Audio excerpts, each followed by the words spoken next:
Hello बच्चों, जैसे कि हम क्लास 10 का चैप्टर नंबर 12 वृत्तों से संबंधित क्षेत्रफल हम पढ़ने वाले हैं, मतलब एरियाज रिलेटेड टू सर्कल। तो चलिए स्टार्ट करते हैं। और हाँ, अगर हमारे चैनल को सब्सक्राइब न किए हो तो जाके सब्सक्राइब कर लें और बेल आइकन को दबाना ना भूलें ताकि हमारी अपडेट आपको मिलती रहे। तो चलिए स्टार्ट करते हैं। सबसे हम पहले यहाँ लेंगे, क्या है, एक सर्कल लेंगे। ये क्या है, एक सर्कल है। ये क्या है, एक सर्कल। और इस सर्कल की मतलब इस वृत्त की, ये क्या है, इस वृत्त का क्या है, केंद्र। और इस वृत्त की त्रिज्या मतलब रेडियस कितनी है, आर। क्या है, इस वृत्त की त्रिज्या क्या है, आर। तो सबसे पहले हम यहाँ देखेंगे इस सर्कल का क्षेत्रफल मतलब एरिया, और इस सर्कल का पेरीमीटर मतलब परिमाप। तो यहाँ से सबसे पहले हम देखेंगे क्षेत्रफल। क्षेत्रफल क्या है, आपको पता है कि वृत्त का जो क्षेत्रफल होता है मतलब एरिया, वृत्त का जो क्षेत्रफल होता है वो क्या होता है, पाई आर स्क्वायर। क्या होता है, पाई आर स्क्वायर। अब हम इसका देखेंगे, क्या देखेंगे, पेरीमीटर। पेरीमीटर मींस होता है परिमाप। पेरीमीटर मींस होता है परिमाप। तो परिमाप का मतलब होता है, परिमाप को इंग्लिश में बोलते हैं पेरीमीटर। क्या बोलते हैं, पेरीमीटर। परिमाप का मतलब होता है जैसे कोई भी क्वाड्रिलेटरल मतलब चतुर्भुज है, जैसे कह दीजिए चतुर्भुज का परिमाप बताओ मतलब पेरीमीटर बताओ। तो चतुर्भुज मतलब चार भुजाओं से घिरी हुई आकृति को हम क्या बोलेंगे, चतुर्भुज बोलेंगे।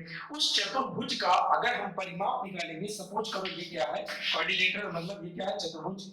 इसका अगर हम परिमाप निकालेंगे तो परिमाप का मतलब होता है सभी भुजाओं का योग, मतलब सभी भुजाओं को जोड़ देंगे तो वो क्या हो जाएगा, उसका परिमाप होगा। मतलब इसमें कितनी साइड्स हैं, कितनी भुजाएं, चार, एक दो तीन चार। अगर हम चारों भुजाओं को क्या कर दें, ऐड कर दें तो ये क्या हो जाएगा, इसका परिमाप। अब आते हैं सर्कल में। सर्कल में साइड्स नहीं होती, मतलब सर्कल में भुजाएं नहीं होती हैं, तो इसका पेरीमीटर मतलब परिमाप क्या होगा, परिमाप ये होगा। अगर इस पॉइंट से, समझना, अगर इस पॉइंट से हम चलना शुरू करें और यहां से यहां इस तरह जाएं और फिर किसी पॉइंट पर हम पहुंच जाएं, मतलब आप कह सकते हैं एक चक्कर में हम जितनी डिस्टेंस कवर करेंगे, मतलब एक चक्कर में हम जितनी डिस्टेंस मतलब जितनी दूरी तय करेंगे, आपको पता वो क्या कहलाती, इसकी परिधि।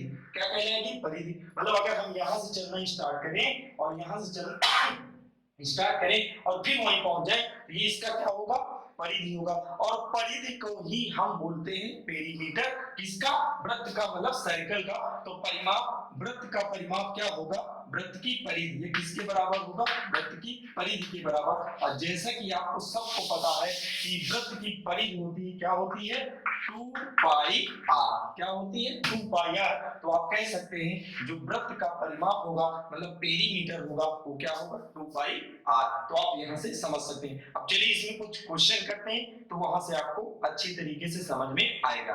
अब जैसे कि फर्स्ट क्वेश्चन है, करें किसी वृत्त की परिधि 10 पाई सेंटीमीटर है, तो वृत्त का हमें क्या निकालना, क्षेत्रफल। जैसे हम एक क्या ले लें, एक वृत्त ले लें, मतलब एक सर्कल हम लेते हैं। यहाँ से क्या है, ये सर्कल है जिसकी रेडियस हम क्या मान लेते हैं, जिसकी त्रिज्या हम मानते हैं आर। इसमें साफ साफ दिया है कि एक वृत्त है, किसी वृत्त की परिधि।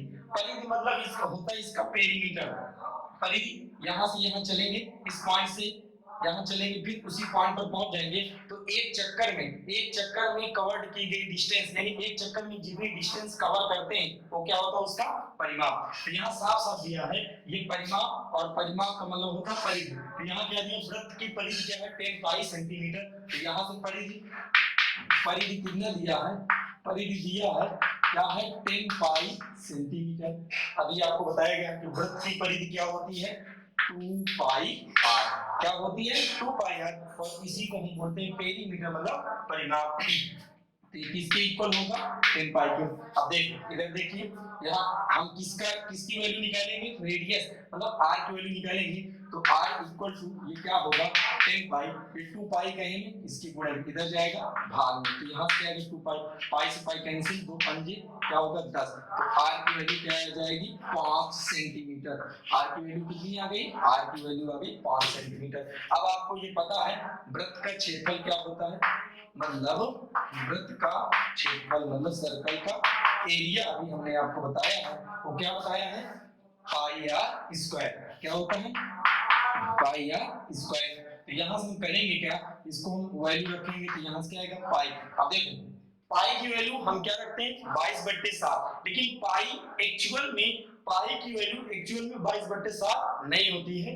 पाई एक कैसी संख्या होती है? अपरिमेय संख्या, इरेशनल नंबर जिसे बोलते हैं। क्या बोलते हैं? इरेशनल नंबर, अपरिमेय संख्या। तो यहाँ पाई की वैल्यू या तो 3.14 रखेंगे या पाई की वैल्यू 22/7 रखेंगे। तो यहाँ से पाई की वैल्यू हम क्या रख देंगे? 22/7 और आर, आर की वैल्यू क्या है? 5 और 5 का क्या करेंगे? Whole square. तो यहाँ से क्या आएगा?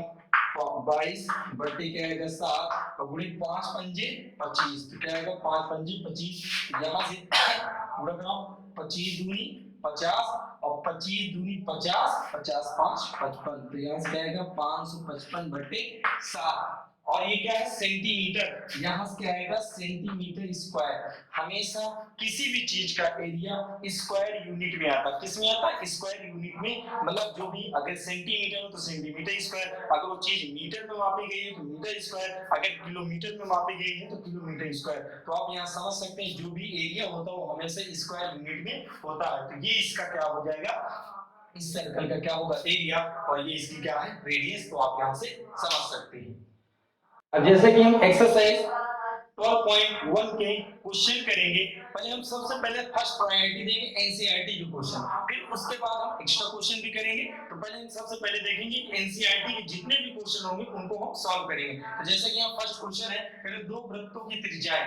सबसे पहले हम क्या लेंगे? दो वृत्त मतलब दो सर्कल लेंगे, छोटा थोड़ा बनाएंगे क्योंकि जगह यहाँ क्या है? कमी है। तो हम सबसे पहले क्या लेंगे? दो वृत्त। अब सबसे पहले देखो, ये पहला वृत्त है तो इस वृत्त की त्रिज्या हमने क्या माना? r1। ये सेकंड वृत्त है, इस वृत्त की त्रिज्या हमने क्या मान लिया? r2। समझना?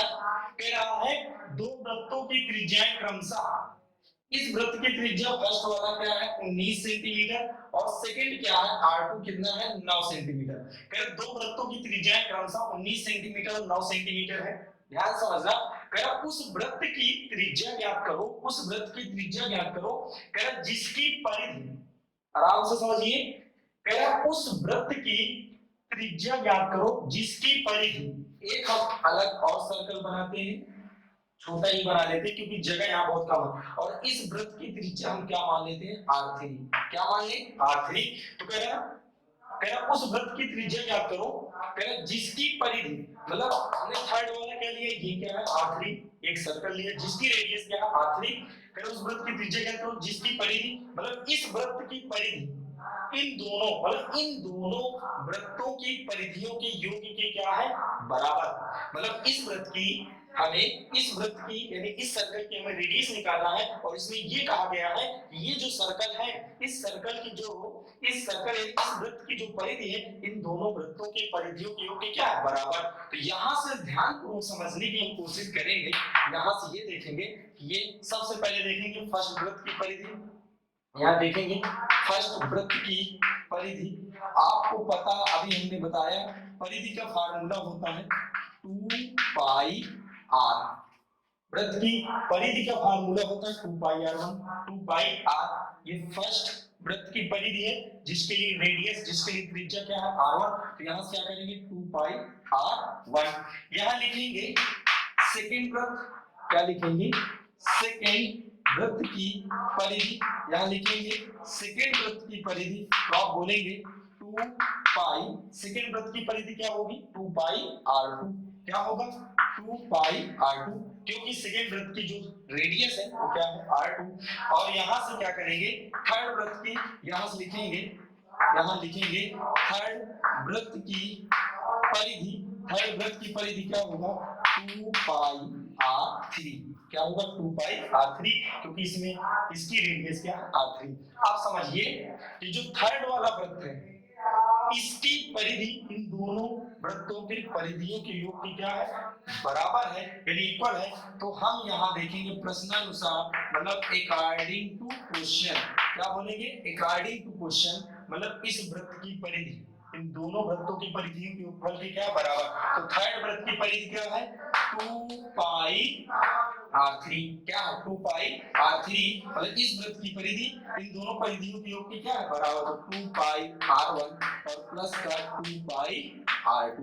आप यहाँ समझ सकते हैं। आप देखिएगा ध्यान को, यहाँ से 2π हम क्या कर सकते हैं? कॉमन ले लें। 2π अगर हम कॉमन लेंगे तो यहाँ से क्या आएगा? 2π पाई तो इधर है ही, 2 पाई r3, इसमें हम 2 पाई कॉमन लेंगे, तो 2 पाई कॉमन लेंगे तो क्या आएगा r1 प्लस का क्या बचेगा r2। ध्यान दो समझिए, ये 2 पाई से 2 पाई क्या होगा, हम कैंसिल कर सकते हैं। अब यहाँ समझना, यहाँ से क्या बचा r3, क्या है r3 इक्वल टू क्या बचा r1 प्लस का r2।